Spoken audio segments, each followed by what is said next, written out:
사람 인자 두 개가 만나면 왜 따르다는 의미의 글자 종이 될까요? 가장 단순한 글자 속에 담긴 인간관계와 사회 질서의 원초적 역학을 파헤쳐 보겠습니다. 반갑습니다. 노교수의 인문학교실입니다. 오늘은 광요의 문자 서재에서 사람 인자 두 개로 이루어진 쫓을 종자 속에 담긴 따름의 본질을 함께 깊이 탐구해 보겠습니다. 강의 시작에 앞서 잠시 마음을 가다듬는 입정의 시간을 갖겠습니다.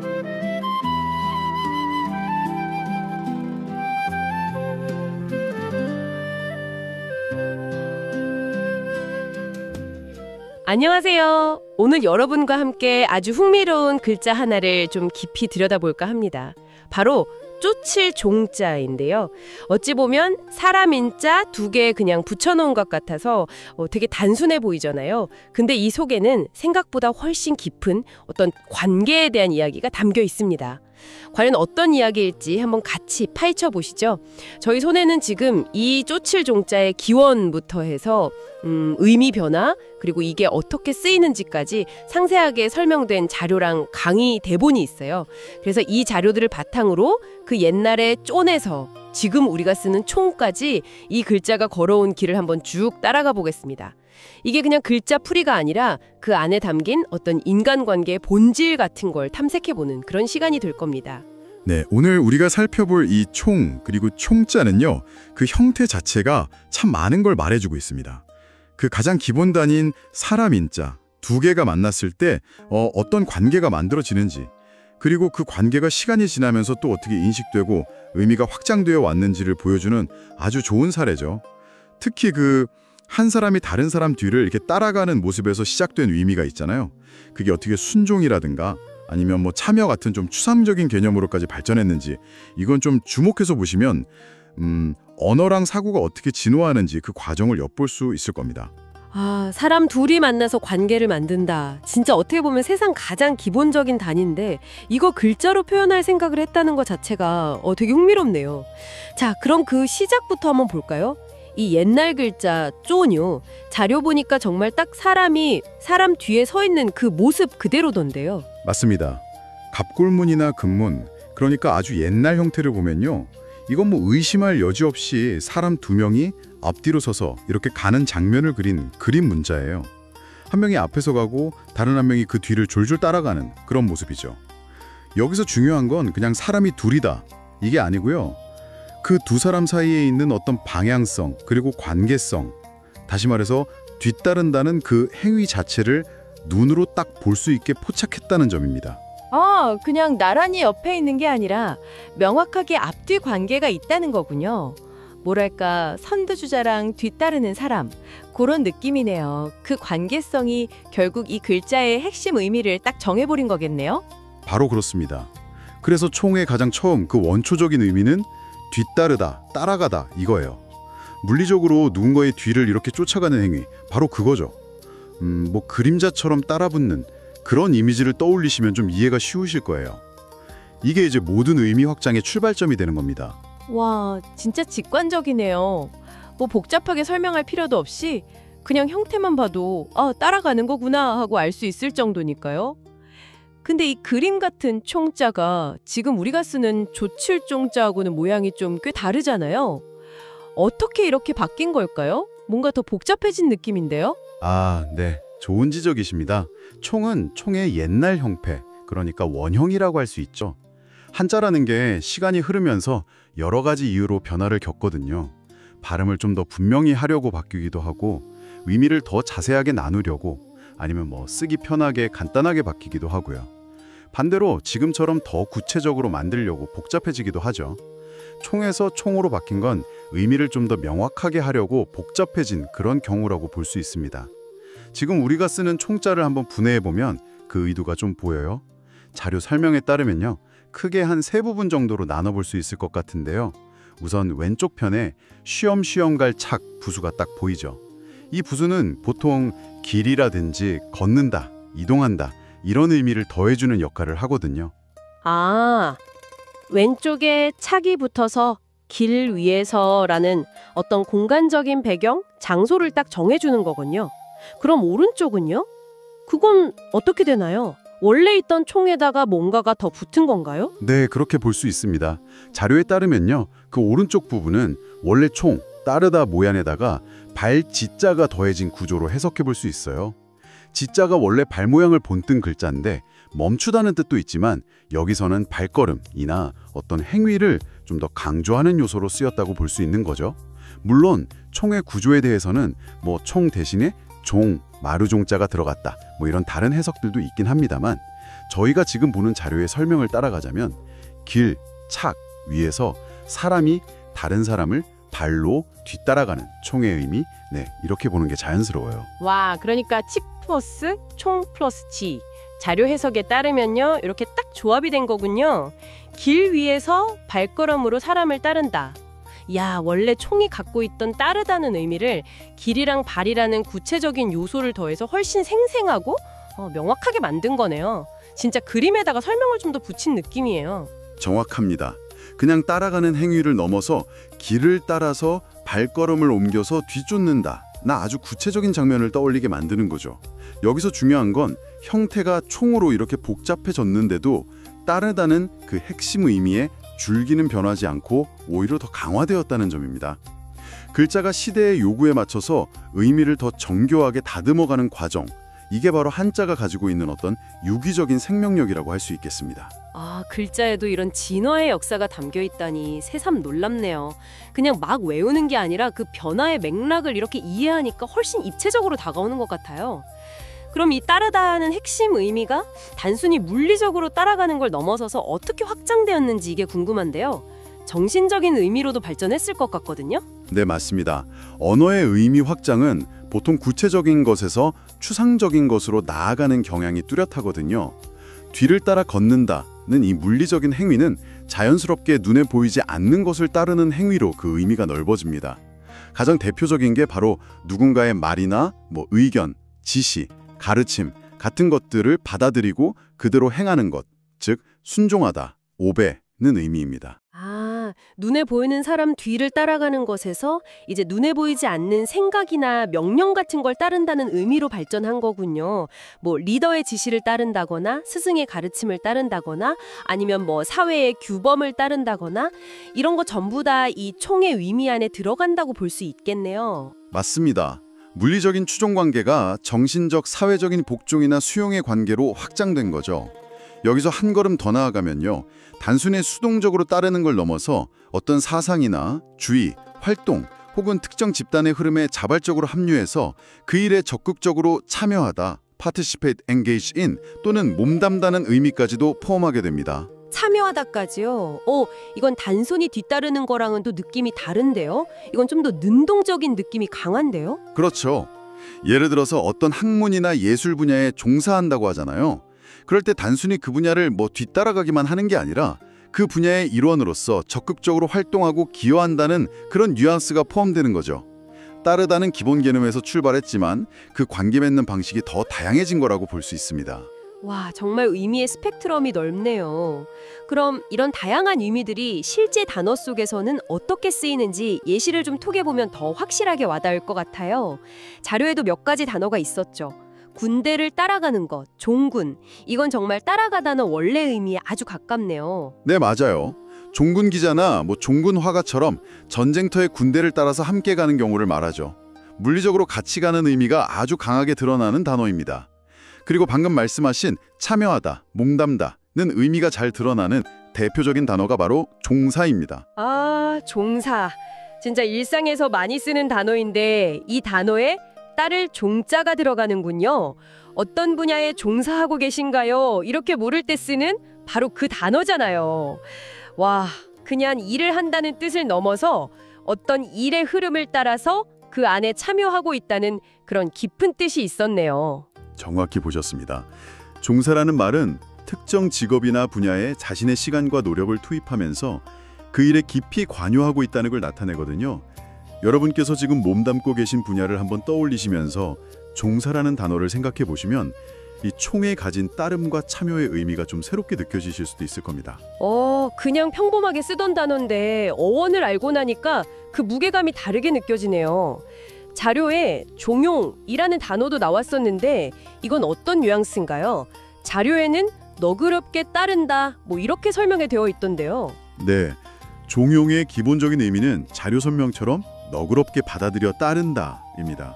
예를 들어서 누군가의 권유나 제안을 좀 부드럽게 수용하는 태도 이런 걸 나타낼 수 있죠. 다만 이 단어가 현대 한국어에서는 사실 조금 다른 뉘앙스로 더 자주 쓰이는 경향도 있기는 합니다.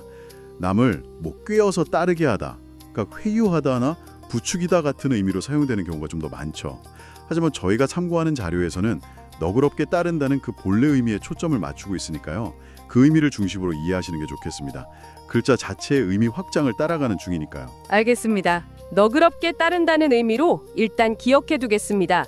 이렇게 보니까 종군, 종사, 종용 이런 다양한 단어들이 결국에는 따르다는 하나의 뿌리에서 나와서 각기 다른 맥락 속에서 구체적인 의미를 갖게 된 거군요. 그렇습니다. 이게 바로 한자를 기반으로 한 어휘가 확장되는 방식 중 하나예요. 하나의 핵심 글자가 가진 의미가 다른 글자랑 결합하거나 특정 문맥 속에서 사용되면서 더욱 풍부하고 세분화된 의미의 네트워크를 만들어 나가는 것이죠. 총자는 이런 언어적인 창조성을 아주 잘 보여주는 훌륭한 예시라고 할 수 있습니다. 아, 정말 흥미롭습니다. 결국 모든 건 사람인라는 가장 기본적인 요소 두 개가 만나서 따른다는 관계를 형성하는 데서 시작된 거네요. 사람과 사람 사이의 관계 맺는 방식이 글자 속에 이렇게 직접적으로 또 눈에 보이게 담겨 있다는 사실 자체가 참 인상적이에요. 맞습니다. 총이라는 글자는 어쩌면 인간 사회를 구성하는 가장 근본적인 관계 유형 중 하나. 그러니까 리더와 팔로워, 선도자와 추종자, 아니면 그냥 동행 같은 개념이 얼마나 원초적인지를 보여주는 증거일 수도 있어요. 복잡한 사회 구조나 이론 이런 거 이전에 그냥 두 사람이 만났을 때 자연스럽게 생겨나는 이 따름의 역학을 아주 간단 명료한 시각적인 형태로 응축시킨 것이죠. 표의 문자인 한자만이 가질 수 있는 독특한 매력입니다. 앞에서 가는 사람하고 뒤에서 따라가는 사람. 이 관계는 사실 인간 사회뿐만 아니라 동물의 세계에서도 볼 수 있는 아주 기본적인 질서 같은 거잖아요. 그걸 총이라는 글자로 딱 포착해냈다는 게 대단하게 느껴지는데요. 네, 사회적 상호작용의 가장 기본적인 패턴 중 하나를 포착한 것이라고 할 수 있습니다. 스승과 제자, 부모와 자식, 선배와 후배 같이 우리 주변의 수많은 관계 속에서 이 따름의 역학은 정말 다양한 형태로 나타나죠. 총자는 바로 그 모든 따름의 관계 속에 들어있는 어떤 원형적인 모습을 담고 있는 셈입니다. 이 글자를 통해서 우리는 관계의 본질에 대해 다시 한번 생각해보게 되는 것 같아요.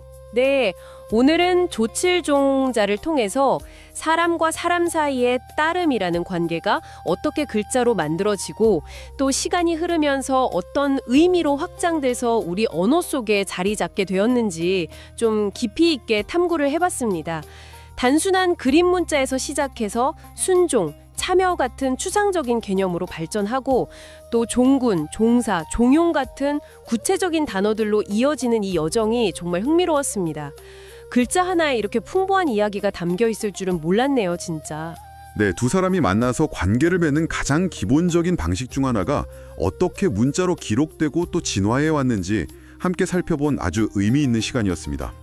총자는 우리에게 관계의 시작과 본질에 대해서 질문을 던져주는 것 같아요. 그런데 여기서 한 걸음 더 나아가서 조금 더 확장된 질문을 한번 던져볼 수도 있을 것 같습니다. 이건 다음 탐구를 위한 맛보기 질문이 될 수도 있겠네요. 어떤 질문이신가요? 벌써부터 기대되는데요. 자료 마지막 부분에서도 살짝 암시되었던 내용인데요.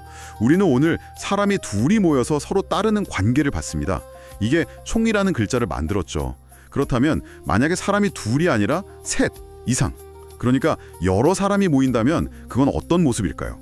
그리고 그 모습은 또 어떤 관계를 의미하고 어떤 글자로 표현될 수 있을까요? 와, 진짜 흥미로운 질문인데요. 사람이 하나일 때는 인, 둘이 앞뒤로 서니까 총 또는 총.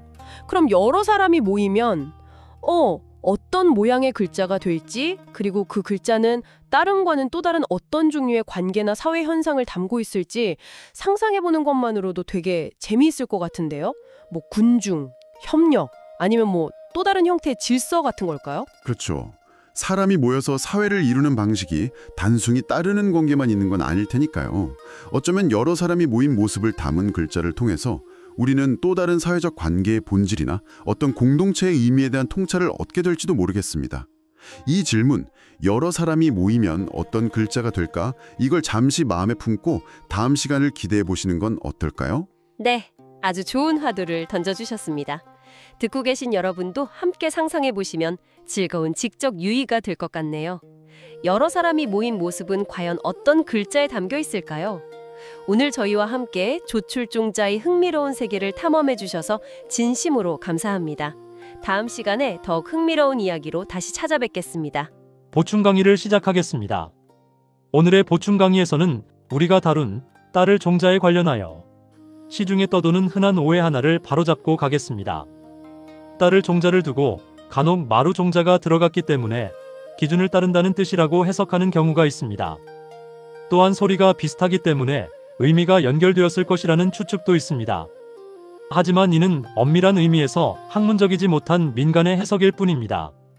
두 글자는 자형이 근본적으로 다릅니다. 즉 마루종은 제물이나 향을 올리던 제단을 나타내는 시에 집을 뜻하는 집 면자가 결합한 글자로 제사를 지내는 집이라는 뜻이며 조상신을 모시거나 제사를 지내는 것은 혈족의 장손이 하게 되어 있기 때문에 모든 것의 으뜸이나 근원이라는 뜻으로 쓰인 것입니다. 반면 따를 종은 두 사람이 나란히 걷는 모양에서 유래한 글자이기 때문에 두 글자는 자형의 기원과 구성 요소가 완전히 다릅니다. 물론 두 글자의 소리가 비슷하여 민간에서 기준인 종을 따른다는 식으로 의미를 연결하려는 유추가 발생했을 수는 있습니다. 그러나 이러한 소리의 유사성만으로 자형의 구조를 설명할 수는 없습니다.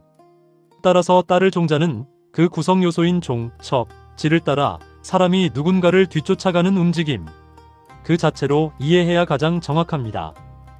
우리가 문자학을 공부하는 이유는 바로 이처럼 겉모습이나 소리로 인한 오해를 바로잡고 글자의 근본을 명확하게 알기 위함입니다. 이와 같은 예는 매우 많지만 하나만 더 들어보겠습니다. 우리가 흔히 쓰는 화할 화자입니다.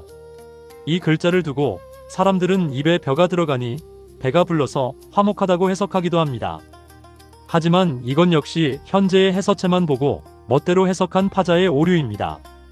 화는 본래 음악의 소리라고 합니다. 즉 화는 풍류조화로울 화자에서 온 것으로 보기도 합니다. 화에는 피리 약자가 들어있는데 피리가 생략되고 사람의 입과 화가 남아 좌우의 자리를 서로 바꾸어 화가 되었다고 합니다.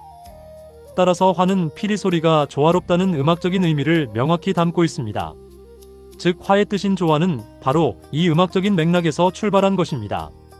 화에서 화는 별을 뜻하기보다는 화라는 소리를 나타내는 부분이거나 악기와 관련된 다른 의미로 해석해야 합니다. 밥을 먹고 화목하다는 해석은 글자의 본래 기원과는 전혀 무관합니다. 요컨대 화는 소리가 어우러지는 조화로움이 본뜻입니다. 글자의 근본을 알 때라야 비로소 한자의 깊은 사유와 철학을 만날 수 있는 것입니다. 마지막으로 아주 짧게 한 가지를 더 말씀드립니다. 종자에 들어있는 부수척은 조금 걸을 척이며 도금은 척입니다.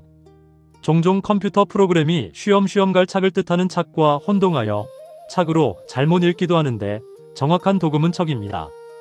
또 한자는 아니지만 종을 어떻게 훈할 것인가에 대해 살펴보겠습니다. 종자의 가장 원초적인 의미인 뒤따르다라는 뜻일 때는 그것이 물리적 행위이기 때문에 쫓다로 훈하고 시간이 지나 순종하다나 참여하다와 같이 추상적으로 따르는 것을 나타낼 때는 쫓다라고 훈하는 것이 옳습니다. 이외에 종용과 종용, 오베이 등은 따로 영상을 만들어 설명하겠습니다. 오늘 준비한 강의는 여기까지입니다. 종자 하나로 관계의 시작과 진화를 되돌아보는 의미 있는 시간이 되었기를 바랍니다. 어려운 내용이지만 끝까지 경청해 주셔서 감사합니다. 이제 오늘 들으신 강의 내용을 머릿속으로 차분히 정리하실 수 있도록 잠시 음악을 들려드리겠습니다. 수고 많으셨습니다. 광여였습니다.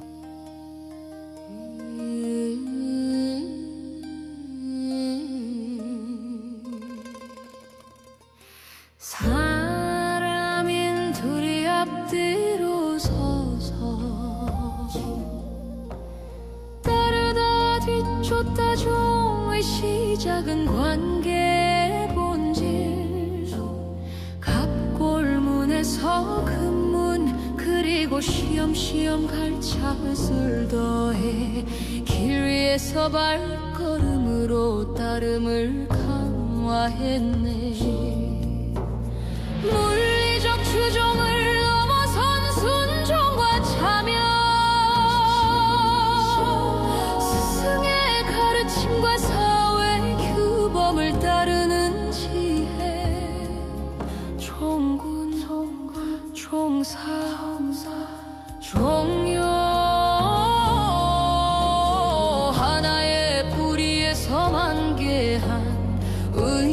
우리의 스펙트럼 선도자와 추종자 동행의 모습 가장 근본적인 관계 유형을 글자로 포착했으니 일에 깊이 관여하는 종사처럼 능동적으로 함께하는 삶의 태도 두 사람이 만든 따름의 관계 그렇다면 여러 사람이 모이면 어떤 글자가 될까 글자에 담긴 관계의 본